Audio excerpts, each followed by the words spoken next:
not least by the dummy torpedo carried underneath this aircraft, about to start its takeoff roll from the Royal Navy Historic Flight, another of the yeovlton-based units, the Fairy Swordfish 1.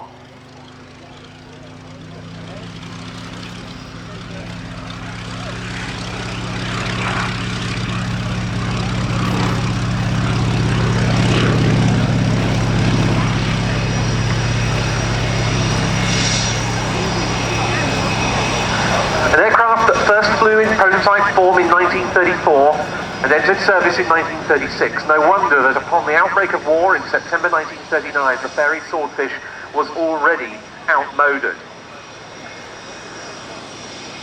That said, the aeroplane was extremely versatile. It could carry, as we see here, a torpedo of 1,610 pounds, or a range of depth charges, bombs, mines, rockets, or flares.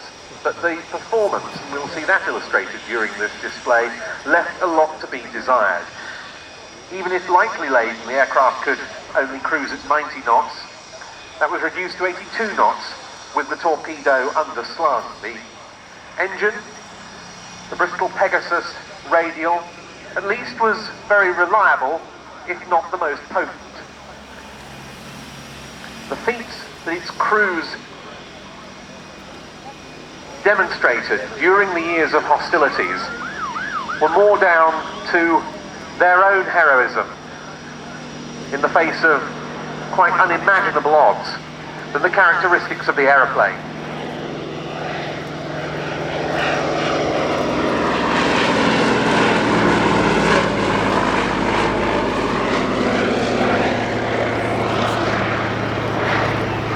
When they come back. That's not to say, of course, that some of the Swordfish's attributes didn't stand it in quite good stead. Indeed, it was so slow flying that some enemy guns found it difficult to offset their sighting on such a slow target. It also proved quite a difficult target for faster enemy fighters to come up against. And its sheer manoeuvrability, in particular its tight turning circle, also was in its favour.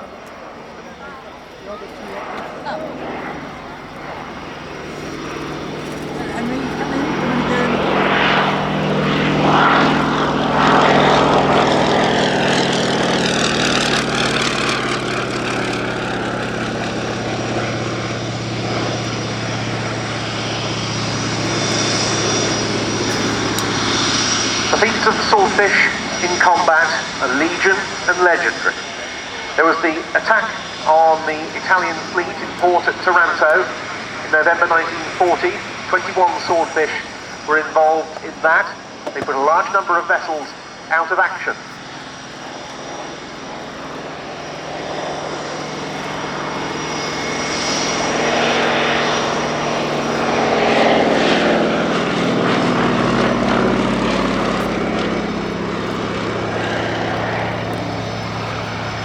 And in so doing significantly degraded the capabilities of the whole of the Italian battle fleet.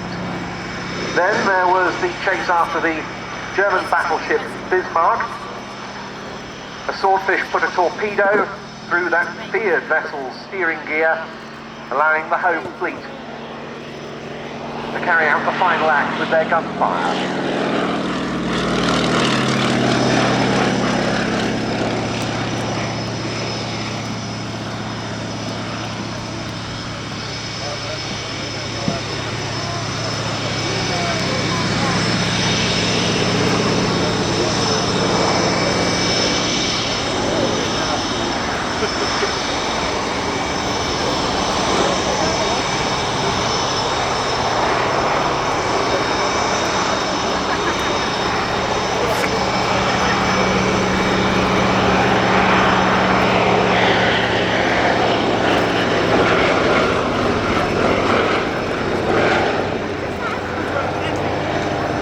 Then in February 1942, there was what became known as the Channel Dash.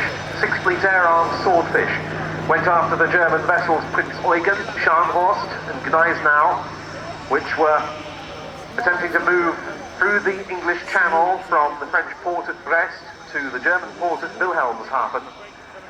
Those ships were very heavily defended.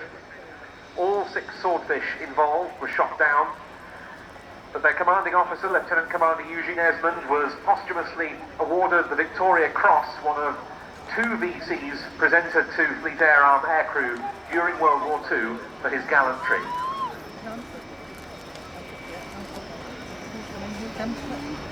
What's your flag?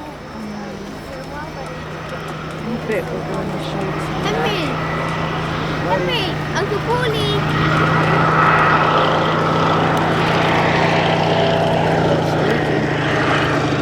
And there the crew, the rear crew taking the salute with the naval ensign flying from the cockpit.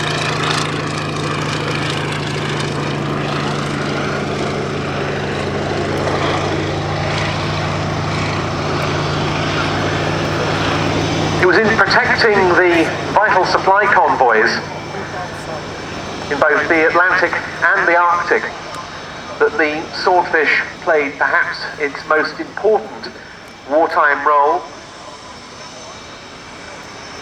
Swordfish operated from the so-called MAC ships, merchant aircraft carrier ships, which were working oilers and grain-carrying ships with a rudimentary deck welded above the hull.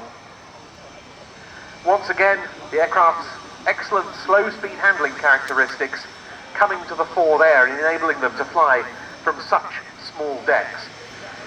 In total, 21 submarines were sunk by swordfish during the whole of hostilities, most of them while escorting Arctic convoys to North Russia. And swordfish remarkably were responsible for, according to most accounts, sinking the highest tonnage of enemy shipping to be sunk by any Allied aircraft type. Most of them were built not by Fairey, the aircraft's initial manufacturer, but by Blackbird, and that goes for this one. Final pass from the Swordfish 1, and a final wave.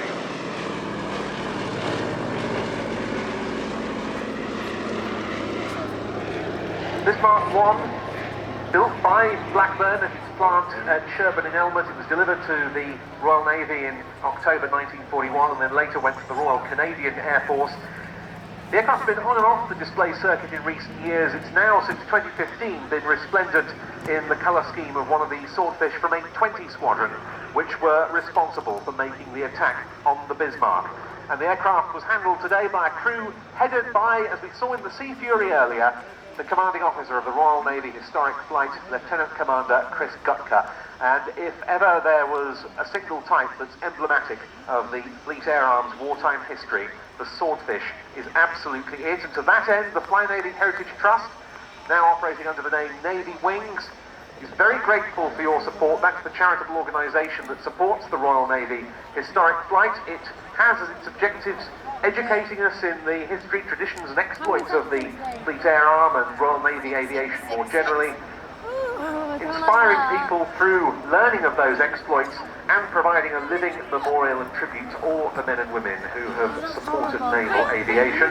It costs in excess of £500,000 each year to keep the aircraft of the Royal Navy Historic Flight and Naval Aviation Limited, to that end the Sea Fury we saw earlier, serviceable. They hold regular events and of course raise funds on a regular basis. The Navy Wing stand can be found near the lineup of historic naval aircraft in the static park at Yeovlton. They've got the Sea Vixen, which will be under repair to return to airworthy condition. They've got the single-seat Sea Fury there, several other aeroplanes. Go and find out more from them or visit the website www.navywings.org.uk. So, the Swordfish landing just before the next display item, please. Message for Mr. John Quirk. Could Mr. John Quirk please make yourself known to any uniformed personnel? Thank you.